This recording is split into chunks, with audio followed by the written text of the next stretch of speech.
Her head was between my thighs when I remembered how this started. My back pressed against the kitchen counter, legs trembling, mouth parted not from words, but from the weight of breath I couldn't contain. She kissed just above my knee, then again higher, and again, until her mouth found the softest part of me and paused, reverent, uncertain, yet craving. I should have stopped her, but my fingers threaded through her damp hair, guiding her with more truth than I'd spoken in years. The hum of the dishwasher was the only witness. That and the light tapping of rain against the window pane, like a soft applause for my betrayal. I had never felt so seen. Her tongue moved slowly, deliberately, never rushing, never demanding. It wasn't the kind of touch that asked for anything in return. She gave, and gave, until I forgot my own name and only remembered how silence could moan.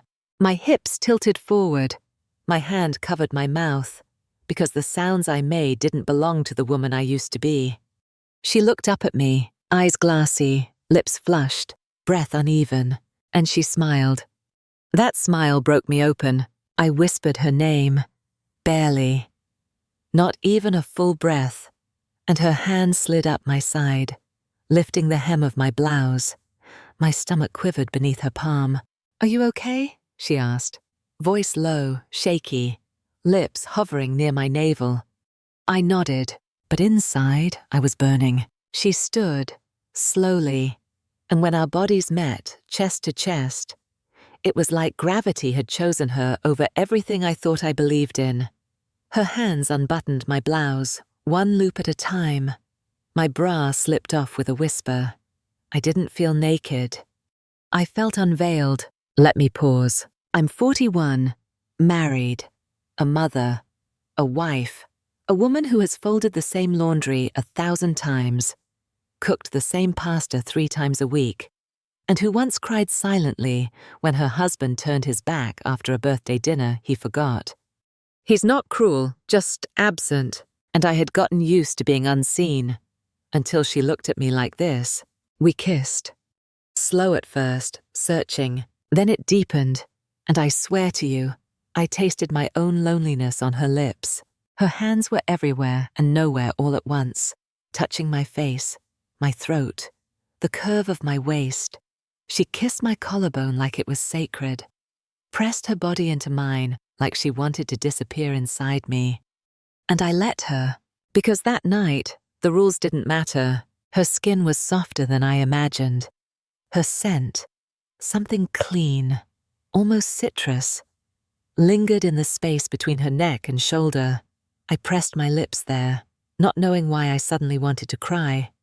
Her body moved against mine like a question I never thought to ask, and my answer came in the form of gasps, tremors, whimpers I couldn't suppress. When it was over, or maybe it just paused, I slumped against the counter, her head resting on my lap, both of us dazed, quiet, ruined in the most exquisite way. She lifted her eyes, and I swear, she looked at me the way I used to dream someone would, full of awe, of guilt, of hunger, of please don't leave me here alone in this truth. My name is Laura, and I didn't plan this. She was just my husband's new coworker, younger, polite, harmless, until one evening, the wind lifted my skirt in front of her, and she didn't look away. She looked through me, and I let her see. I remember when my husband used to look at me that way, years ago, on our honeymoon, when I wore red lipstick, and he couldn't wait until we got back to the hotel room. I used to feel wanted, desired.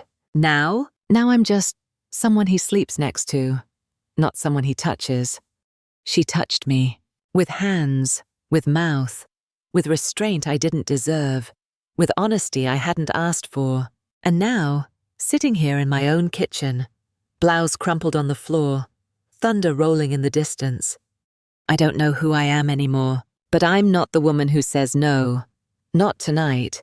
What would you do if the one person who was supposed to threaten your marriage ended up reminding you that you're still alive? If this story stirred something in you, like share and subscribe to Ladora 70. There's more where this came from. This is just the beginning of a true infidelity story. 3 months ago, I still believed in routine. I believed in Sunday laundry, in date nights that ended with separate screens, in birthday cards that said "Forever yours," but felt pre-signed by someone else. I believed that marriage, after a certain point, was just polite endurance. We were fine, that's what I told everyone. That's what I told myself. But I remember a time when he used to look at me differently. We were 29, newly married, still breathless from the whirlwind of our Vegas elopement. I wore a white sundress and red heels. He kissed me so hard in the elevator of the hotel. I dropped my bouquet. We laughed. He picked it up and said, "I'll keep dropping you, just so I can pick you up again." That man doesn't live here anymore. He's still in the house, still mows the lawn, still pecks my cheek every morning as he scrolls through stock updates on his phone. But his eyes never linger, not the way hers did. Her name is Clara, 27, quiet, respectful, awkward around compliments. The kind of girl you trust immediately. Maybe that's what made it dangerous. She joined my husband's office team 2 months ago. At first, I barely noticed her. I'd met enough of his female co-workers over the years. Most of them stayed surface-level polite. Clara, though, had this stillness, like she was always listening harder than she let on. And she was careful, too careful. She came to our house the first time for a work dinner. I watched her, the way she crossed her legs delicately, how she refilled my glass before I noticed it was empty. When she laughed at his stories, she'd glance at me, as if to make sure I didn't feel left out. I didn't, not then. It wasn't until I noticed the texting. He started smiling at his phone again. Not grinning, just smiling with his eyes. Soft, bien, unconscious, familiar. It wasn't anything scandalous, just messages that lingered late, notifications lighting up while he showered. One night, curiosity won. "Clara, I love when you get sarcastic, BTW. You're adorable when you try to act tough." He never deleted it. That stung more than if he had. It was like he didn't think it mattered, like he didn't think I'd matter. But instead of exploding, I invited her for dinner again. I needed to see it for myself. She came over the following Friday, wore a long skirt, navy, high-waisted, modest, but fitted, a white blouse tucked in neat, like she belonged in a library more than my dining room. She brought wine, and when I thanked her, her fingers brushed mine a beat too long. That night, something shifted. I watched her more closely than I meant to. The way her lips closed around the rim of her wine glass, the way she tilted her head when I spoke, how she listened like what I said mattered. And when my husband left the room to take a call, there was silence. Not awkward, heavy, warm. She looked at me, and I looked back. Her voice was low when she said, "You have a beautiful home." But what she meant wasn't about the decor. After she left, I stood by the door longer than necessary, my fingers curled around the edge of the curtain. I watched her walk to her car. She didn't turn back, but I wished she had. The next morning, I didn't confront my husband. I confronted myself, because for the first time it wasn't about him, it was about her. And the way my body had leaned forward, even just slightly, when she reached for the wine, the way my chest had tightened when she crossed her legs, the way I'd imagined her fingers, those careful, deliberate fingers, on my wrist instead of the glass. It wasn't about jealousy anymore. It was desire. Raw, unexpected, unforgivable. I started leaving this patio door slightly open when I knew she was coming. I wore lipstick again. Just a hint of rose. I lit candles at dinner, not for my husband, for the atmosphere. I told myself it was harmless. She was just polite, attentive, curious, but deep down, I already knew. Something had started, and it had nothing to do with love triangles or revenge. It had everything to do with being seen. And if being seen meant being undone, would you let yourself unravel? The shift wasn't dramatic. No slammed doors, no breathless confessions, just small things, subtle changes, like the way she said my name, softer, or how she waited for me to lock eyes before speaking, like we had a language no one else could hear. Clara started showing up more often. At first, it was convenient. My husband would ask her to swing by to drop off paperwork, a file, a flash drive, sometimes just a forgotten pen, but those visits never felt accidental. One Wednesday afternoon, she stayed longer than she needed to. I had baked too many cranberry scones. Nervous energy. I told myself. She sat across from me, licking a bit of sugar from the pad of her thumb. I couldn't stop watching. Her blouse was unbuttoned just slightly. Not in a calculated way, but in that honest kind of tired you get when you've had a long day and just want to breathe. And suddenly, all I could think about was how she would look without that blouse. Not out of lust, out of curiosity, out of longing. She asked to help me clean the kitchen. Of course, I said yes. We moved around each other in the narrow galley space, the kind where your shoulder brushes a hip, or your elbows nearly collide if you're not careful, but neither of us backed away. When she reached for a mug in the top cabinet, she stood on tiptoe, her shirt lifted just enough to show a sliver of skin above her waistline, pale, smooth. I looked away too late. She noticed. She didn't say a word, just smiled. The following Saturday, my husband left for a golf retreat. Clara dropped by with a bottle of red. "A little thank you," she said, "for being so kind." We drank it on the back porch.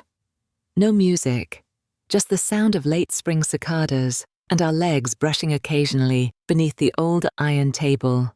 She leaned in to show me something on her phone, a playlist she'd made for work. Our cheeks touched, barely.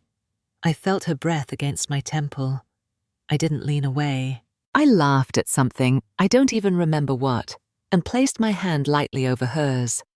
It stayed there longer than it should have. There was no plan, no seductive trap, just proximity and tension, and that unbearable silence between words when two people are trying too hard not to say something out loud. The moment that almost broke me came the next week. She brought over a small plant, basil, in a white ceramic pot. "For your kitchen," she smiled, felt like it needed something alive. I took it, touched by the thought. Our hands met around the ceramic. Mine trembled. I thanked her. She nodded. The silence stretched. Then I said something stupid about how most things in this house were wilting lately. Not just the plants. She didn't smile. She just reached out and, so gently, tucked a strand of my hair behind my ear. It was the most tender gesture anyone had offered me in months, maybe years. That night, I stood in the shower, warm water rushing down my spine, and closed my eyes. And I didn't think about my husband. I thought about her, her lips, her scent, her fingertips. I imagined her behind me, not doing anything, just being there, skin brushing skin, whispering my name like a secret. I touched my own body slowly, like I thought she might, and I whispered, "I can't." But I didn't stop. The guilt came in waves, like heat flashes, like vertigo, but it never outweighed the ache, because ache is easier to live with than emptiness. And Clara, she made me feel full, of nerves, of questions, of life. We hadn't kissed, not yet, but it already felt like we'd crossed 100 lines. And every day, I wanted more. Would you let it continue, if it felt more real than anything in years? It was raining that night, not hard, but soft and steady, the kind that taps gently on the roof and makes you feel like something is coming. Clara was supposed to swing by to return a book, a poetry collection I'd lent her. I didn't expect her to stay. I didn't expect what followed either. She wore a grey sweater, loose, slouching off one shoulder, revealing the delicate slope of her collarbone. Her jeans were damp from the rain, clinging to her legs in a way that made me look away quickly, but not quickly enough. She brought 2 pastries in a paper box. I didn't want to eat them alone, she said with a shrug. We sat on the living room floor with the lights dimmed, our legs tucked beneath us, wine glasses resting on the rug between us. A jazz playlist hummed low in the background. Her knee brushed mine every time she shifted, and neither of us apologized. "Can I ask you something?" she said, twisting the stem of her wine glass between 2 fingers. Her eyes never left mine. "Sure. Do you think you're still in love with him?" I froze. The question didn't hit like a slap. It landed like a sigh, like something I'd been avoiding for too long, finally settling on my skin. "I don't know," I whispered. "I think I'm still in love with the version of him that used to see me." She didn't nod. She didn't offer clichés. She just reached out, laid her hand over mine. Warm, steady, present. "I see you," she said. 2 words, that's all it took. I looked down at her hand, then up at her mouth, then at her eyes, and I leaned in.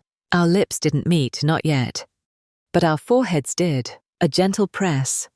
Eyes closed, breath shared. Then her nose brushed mine, softly, questioningly.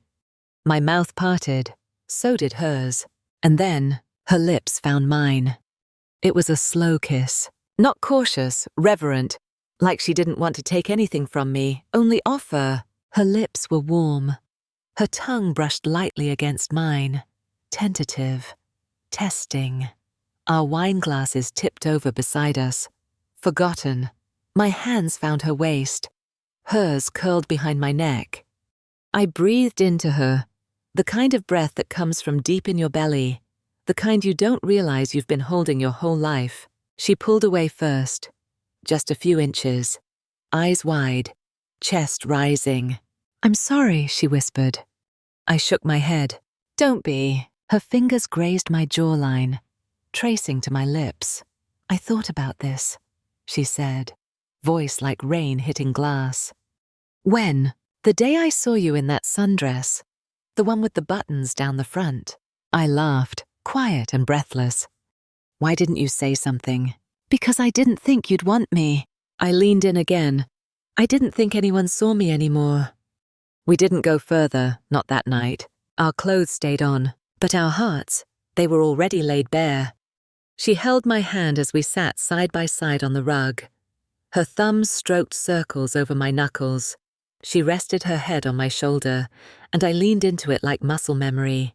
For an hour we said nothing, just stayed in that space between decision and desire, and when she left, she kissed my cheek before walking into the rain. I stood at the door barefoot, watching her disappear into the night. I didn't sleep, not because of guilt, because of ache, because my body remembered and wanted more. If you almost crossed the line once, is it already too late to pretend it never happened?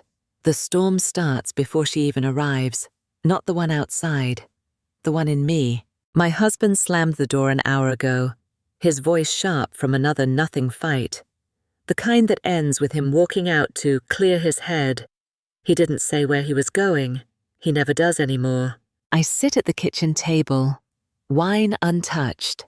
The basil plant she gave me now half wilted on the windowsill. The clock ticks louder than usual.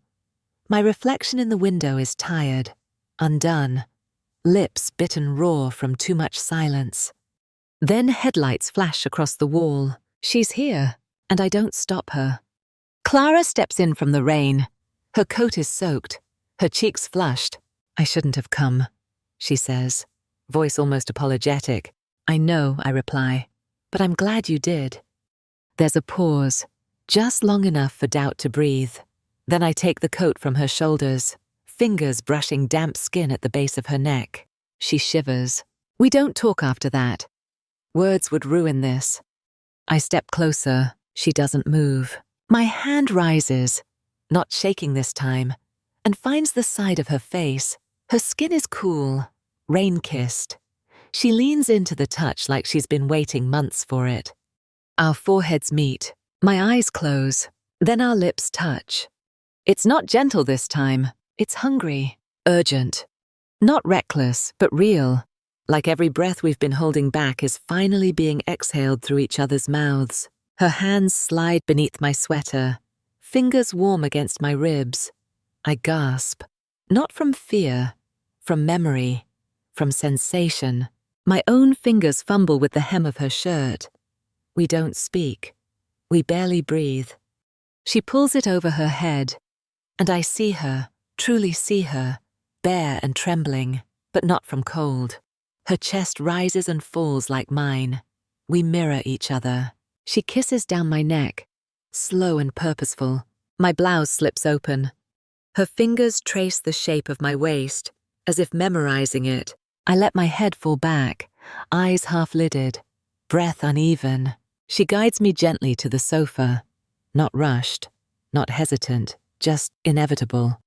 Our bodies fold together, limbs tangled, lips brushing, skin meeting skin. Every movement is deliberate. Every gasp is permission.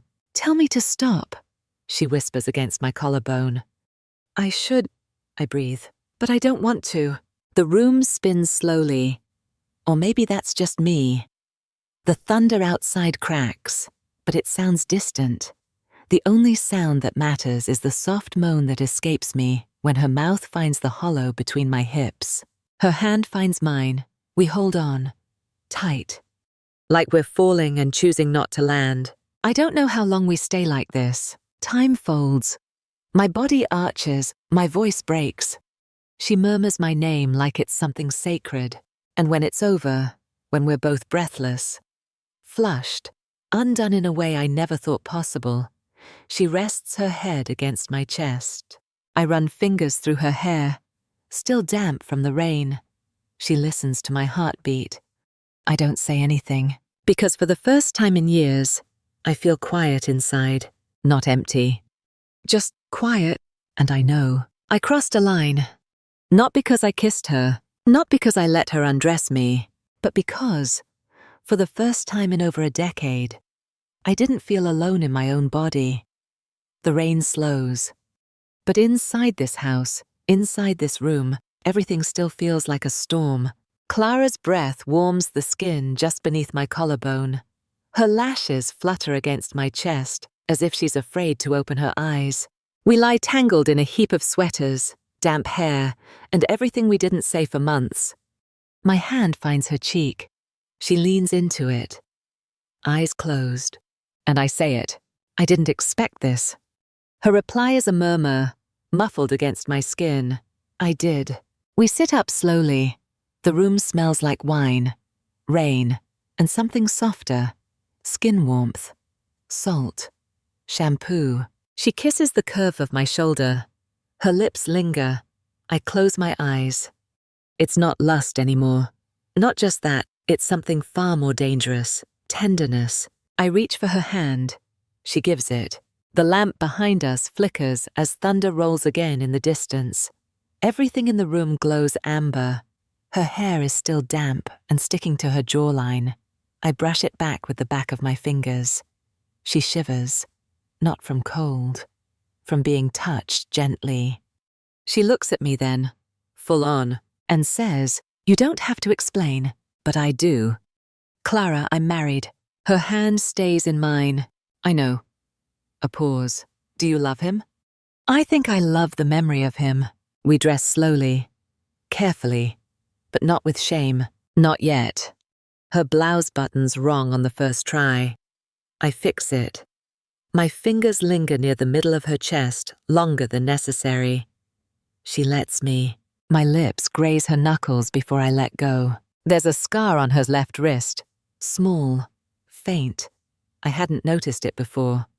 She catches me looking. "Oh," she says, "the stupid teenage night." "You're not stupid." She doesn't smile, just leans forward, rests her forehead against mine again. Same position, new truth. This time I'm the one who pulls away. I don't know who I am anymore.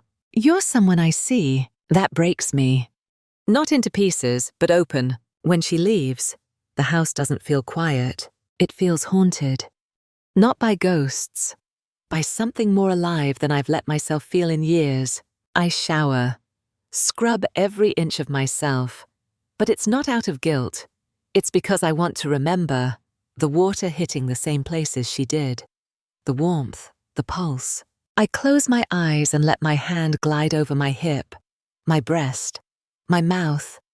And for the first time in years, I don't feel numb under my own touch. The clock ticks past midnight. My husband still isn't home. I wonder if he knows, if he feels it, the way the air has changed, the way the house has shifted, the way I've shifted. My phone buzzes once. "Clara, are you okay?"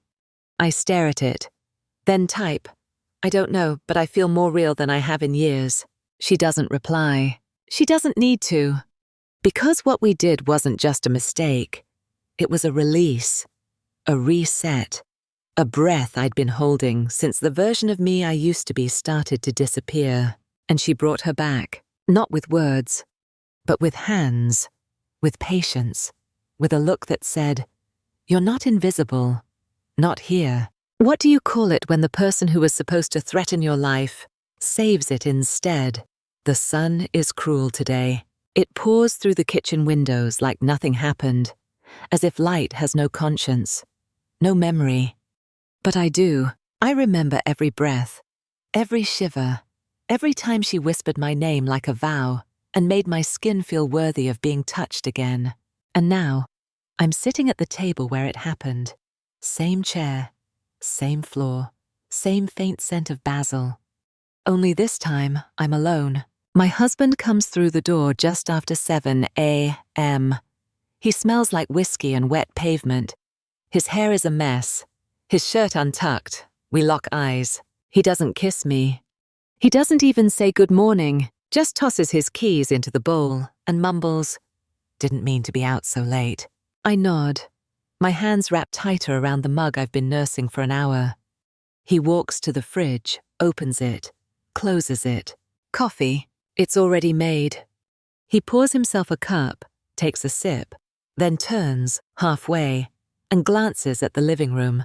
"Someone here last night?" I freeze. "Why?" He shrugs, blankets on the floor. I swallow too hard. "I fell asleep watching a movie." He studies me. His eyes scan my face, then drop to the neckline of my robe, where a faint red mark lingers just above the curve of my breast. I see the flicker in his eyes. Brief, quick, gone. But he doesn't say anything. We sit in silence for 3 full minutes. And then he stands. "I'm gonna shower," he says, already walking out of the room. I wait until I hear the bathroom door close. Then I exhale for the first time. Later that morning, I pass by the mirror in the hallway. I stop, not because I look different, but because I finally feel different. There's something in my eyes I haven't seen in years. A kind of spark. A refusal to disappear. I touch my own neck. Trace the soft shadow of her kiss. It still feels warm. The guilt doesn't come in waves like I expected. It comes in stillness. In the moments when I realize nothing on the surface has changed, yet everything has. I still make breakfast. I still do the laundry. I still check the mail. But there's a storm beneath it all now. I check my phone, heart caught in my throat. No message from Clara. But there's one from my husband's boss. An invitation to a work dinner next Friday. I stare at the name on the screen, Brent Matthews.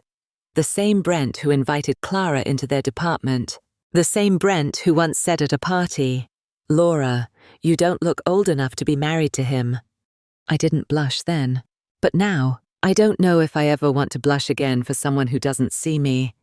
I find the sweater she left. It's still on the chair in the living room, soft and crumpled, smelling faintly of her, vanilla and storm. I press it to my face, and I ache, not with shame, with want. My husband walks by a few minutes later, clean-shaven, dressed, scrolling his phone. He doesn't notice the sweater.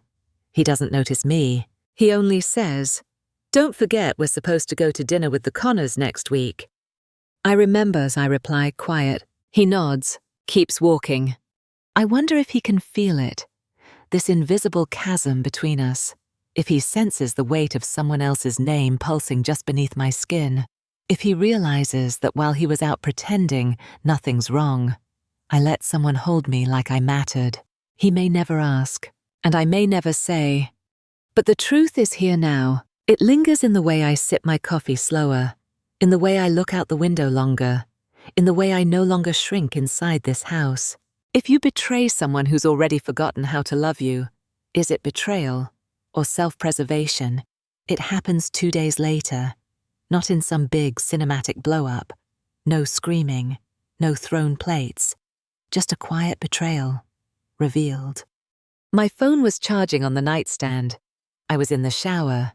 He must have walked by, seen it light up. Maybe curiosity, maybe suspicion, maybe he already knew. When I step out, towel wrapped around me, he's sitting at the edge of the bed, phone in hand, staring at it like it's something ancient and poisonous. He doesn't look up. His voice is flat. You saved her under a fake name. I freeze. His eyes finally lift to meet mine. Clara, is he right? I don't lie. I don't have the energy to lie anymore. Yes. He blinks. Once, slowly, then tosses the phone gently onto the bed, as if it's hot, as if he needs to be rid of it. I saw what you wrote, he says. My breath catches.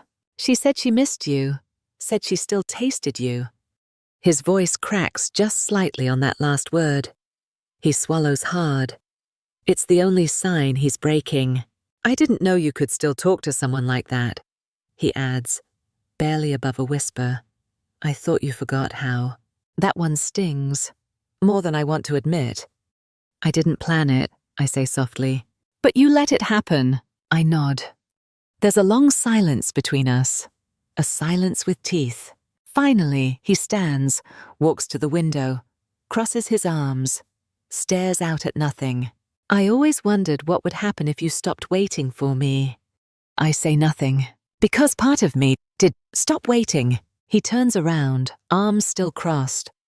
Was it revenge? No. Then what was it? I walk closer. My voice shakes, but not from fear. She saw me. His jaw clenches. I see you. No. You see the version of me that doesn't ask for anything. His face twitches. The quiet one. The predictable one. The one who doesn't make you uncomfortable. I breathe.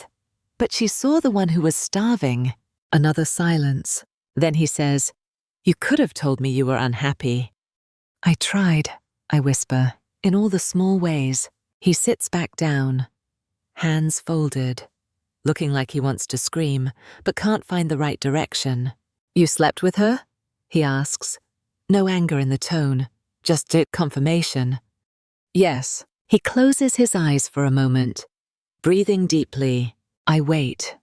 I want him to scream. I want him to feel something. But he just opens his eyes and says, I cheated too. It hits like cold water down my spine. Wait, with Clara? He shakes his head. No, it doesn't matter who. It was months ago. I thought it was nothing. A bad moment. I never told you because I didn't want to ruin everything. I laugh, bitter, breathless. It was already ruined. We stare at each other. For the first time in years, everything's on the table. No masks. No polite marriage performances. Just two broken people, staring into a broken truth. And then I say the thing neither of us expects. Do you want to talk to her? His eyebrows draw together. What? I repeat it. Do you want to talk to Clara? To yell at her? No. To listen. To understand why this happened. I pause. I think we owe it to ourselves. To stop pretending. Later that evening, I call Clara. I invite her over. No agenda, no plans, just space. She agrees.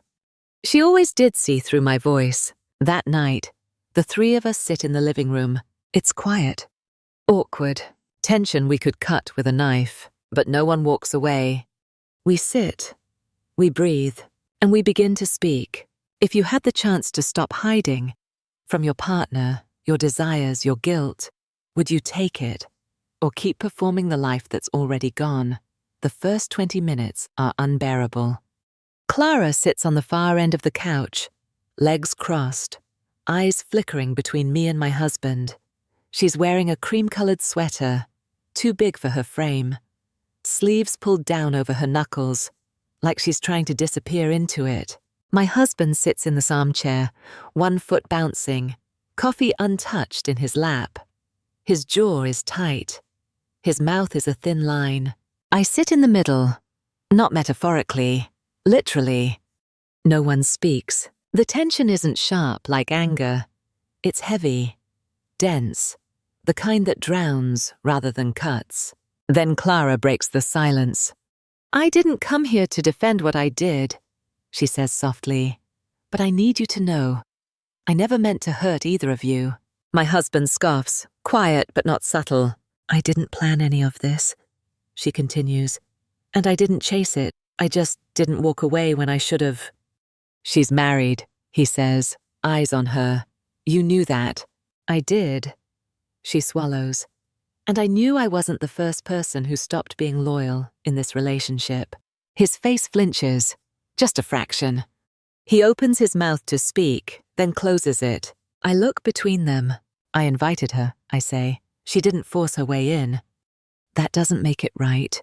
"No, I agree. It makes it honest." I stand, walk to the window. I need air, even if it's just pretend. "It wasn't about replacing you," I say over my shoulder. "It was about remembering me." He doesn't respond, but he hears it. I can feel it in the quiet that follows. Clara speaks again. "I think she was drowning," she says. "And I think I was too different water. Same ache." My husband leans forward, elbows on his knees. His voice is lower this time. "Do you love her?" The question lands between us like a dropped glass. Fragile, irreversible. I don't answer right away. I turn to face both of them. "I think love might not be the right word," I say, "but it's the right feeling." He nods once, a hard, painful kind of nod, the kind you give when you're trying not to fall apart. We talk for another hour, not with goals, just with honesty. He tells me he checked out long before he cheated. I tell him I stayed long after I felt gone.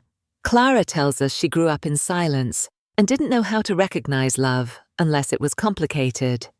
We cry, all three of us, not loudly, not theatrically, just the soft kind of tears that slip down without permission, like grief and relief living in the same breath.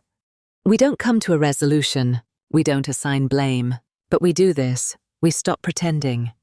At the end of the night, my husband stands, looks at Clara, looks at me. "I think I need space." I nod. "Me too." He glances at Clara again. "I don't hate you," he says, "but I don't know what to do with you." She nods, quiet. "I understand." Then he leaves. Quiet steps down the hallway. Door clicks shut. Clara and I stay in the living room. The lamp buzzes. The air feels possible. "Do you regret it?" she asks. "No," I say, "but I regret waiting so long to stop disappearing." She reaches out, fingers brushing mine. We don't kiss. We don't touch more. We just sit, together, breathing, knowing that something has broken and maybe something new has begun. If you stripped away the lies, the performances, the roles you were given, would you recognize the woman underneath? 2 weeks have passed. The house is quieter now, not because no one's speaking, but because the pretending has stopped. My husband moved into a rental across town. We text sometimes. Brief, civil, a new rhythm we haven't quite learned to dance to. Clara doesn't sleep over, but she visits, always with something in her hands.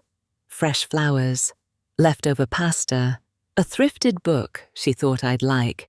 She never expects anything, never assumes.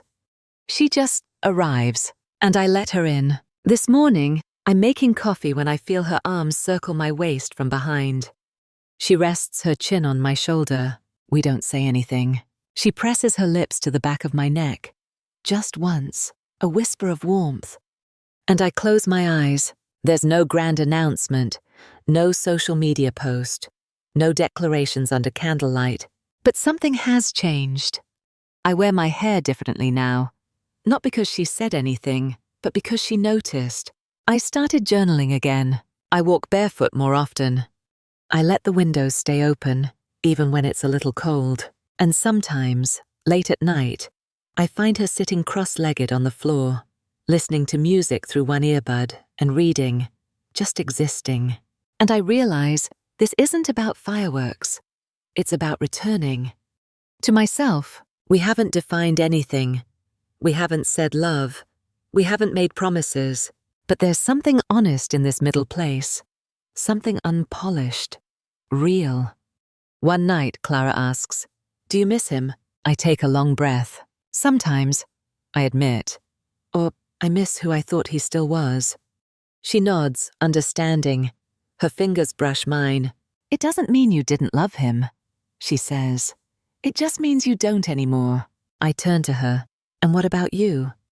What about me? Do you love me?" She doesn't answer right away. Then, "I see you, fully, and I don't want to look away. It's not 'I love you,' but maybe it's better." The next morning, I wake up before her. She's curled beneath the sheet, one arm flung across the pillow, hair a wild halo around her face. She looks peaceful, undone, safe. I don't wake her. I just watch, and I realize I'm not afraid anymore. Not of being alone, not of being seen, not of wanting something that doesn't fit in polite boxes. We don't have a label, we don't need one. She doesn't complete me. She just reminded me I was already whole. My name is Laura. I'm 41 years old. I used to be invisible. Now, I am not. If you've ever lived inside a life that looked perfect from the outside, if you've ever whispered, "I can't," and meant, "Please don't stop," if you've ever touched someone and remembered how to feel, you've already lived a true infidelity story. Thank you for listening to mine. If this story stayed with you, like, share, subscribe. Join me at Ladora70 for more confessions whispered into the dark. Because truth lives where we're most afraid to look. And sometimes that's where love begins.